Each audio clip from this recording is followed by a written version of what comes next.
the gaming landscape is completely different to what it was like 10 plus years ago.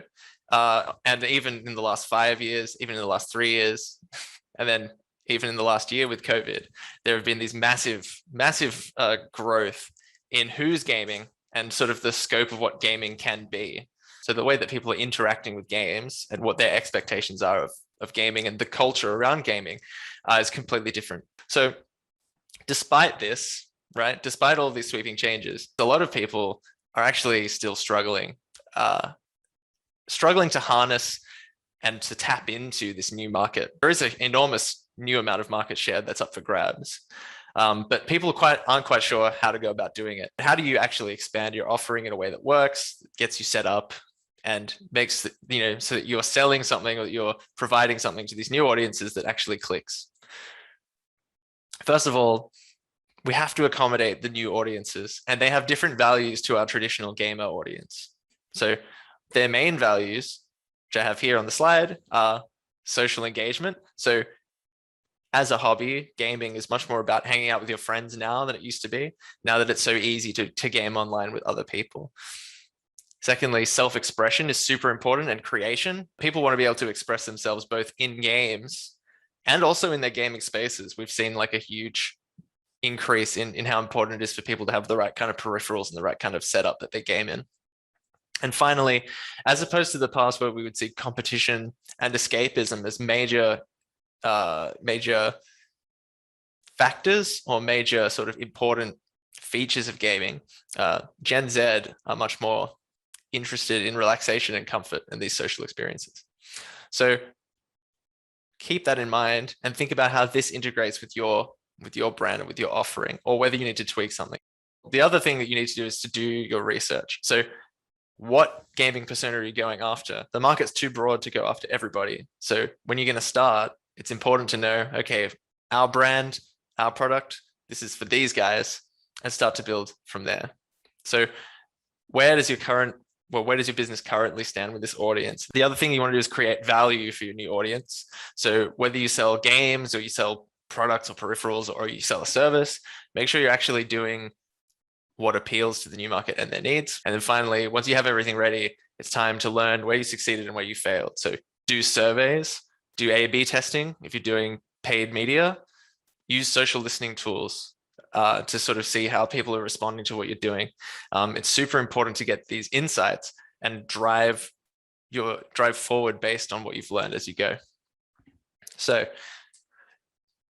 I'm going to take you through a little example. So this is a campaign that I've worked on with Logitech G. So above, you can sort of see what I would describe as a typical games peripherals piece of ad creative, which is normally a black product flying around in space. Well, they decided that if they were going to appeal to Gen Z, they were going to have to build a product for Gen Z, and they did. So they built the color collection, which you're seeing below. The idea was simple. It's just that they have a different aesthetic. They show it in real places, and they're not overly prescriptive about anything. So where this kind of differs, because you'll notice one of those is actually lilac. This is non-prescriptive. They just said, here's a bunch of colors. You want to express yourself? Pick the color that you want. And this is across a range of headsets, keyboards, and mice. And then the other key thing for marketing, because obviously all of that had nothing to do with me, that was a product development call.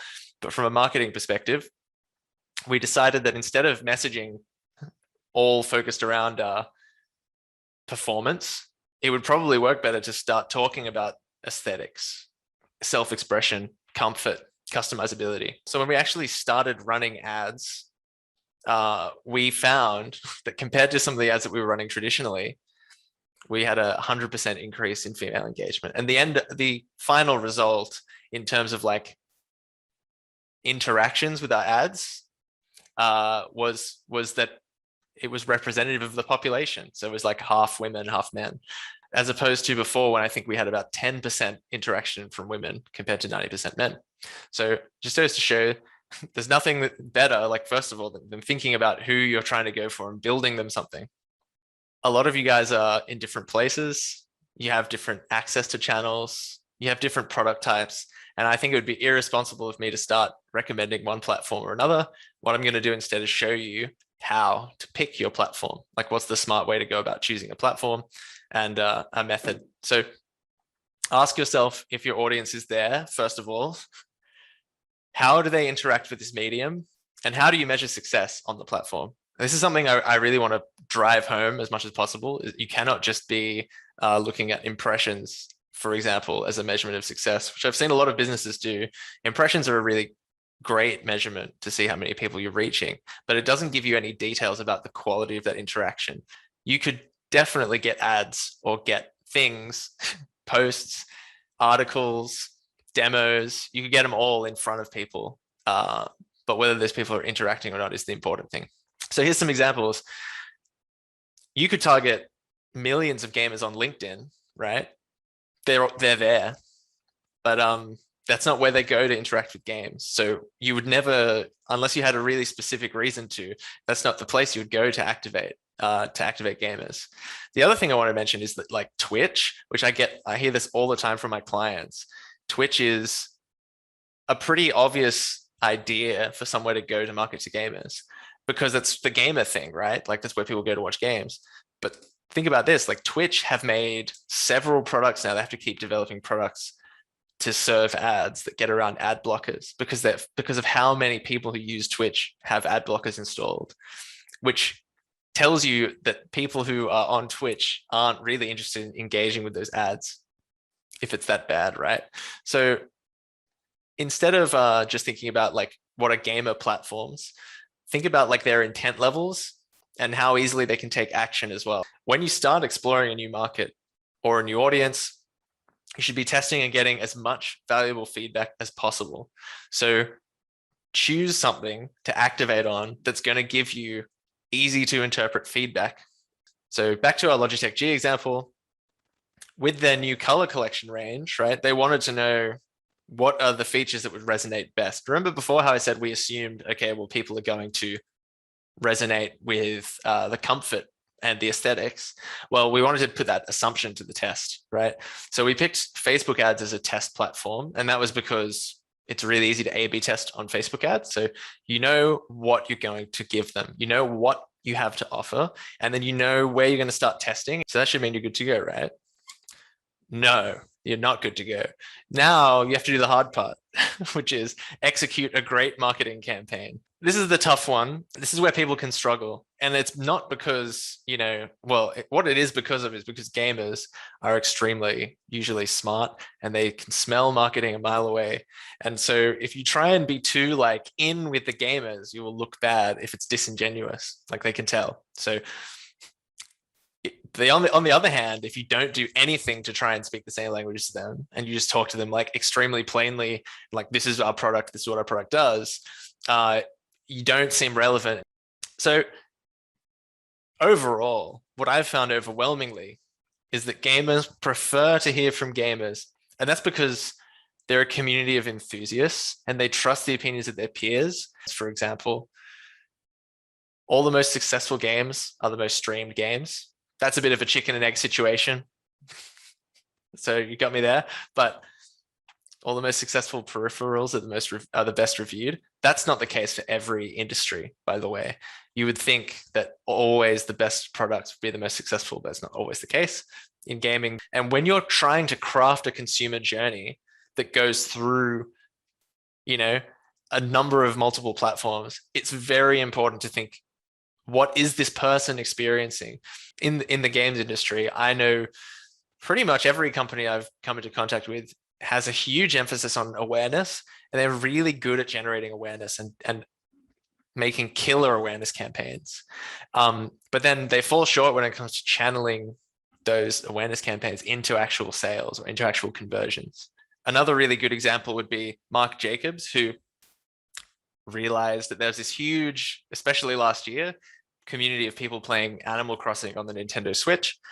And it was possible in that game, right, to make your own clothes, your own clothing designs. And so they just made clothing patterns for their, like, most popular pieces and made them available for free via Twitter, just using QR codes that people can scan into the game.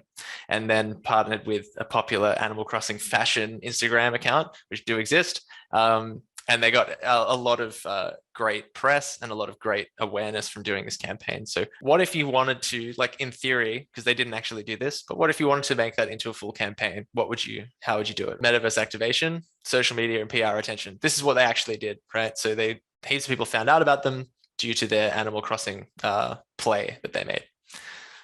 So then what I would do is I would find fans of Animal Crossing on social media. I've got TikTok and Instagram there, but you could use tons of different platforms to do this. It's possible to target fans of Animal Crossing on lots of things. So do it. Then you show the real life items alongside the counterparts that they made for the game, and you sort of like clinch that connection between the brands. Then you would think about remarketing to people, would be the next thing, who engage across those ads, across all of your ad networks. This is probably just a good example to illustrate how that funnel should actually work, and thinking about the real user journey, not just by putting people into buckets of awareness, consideration, and conversion, but thinking like, what's the journey through that funnel actually look like based on intent? Okay, so let's just cover what we've gone through today. So you've learned about the size and growing opportunities in gaming. We've learned where do you talk to them and how, and you've figured out some ways that you can start to approach that problem for your own business specifically. How to build your own marketing funnel, or the best way to think about building a marketing funnel. And of course, how to measure your success. So thinking about KPIs, making sure that we're measuring and testing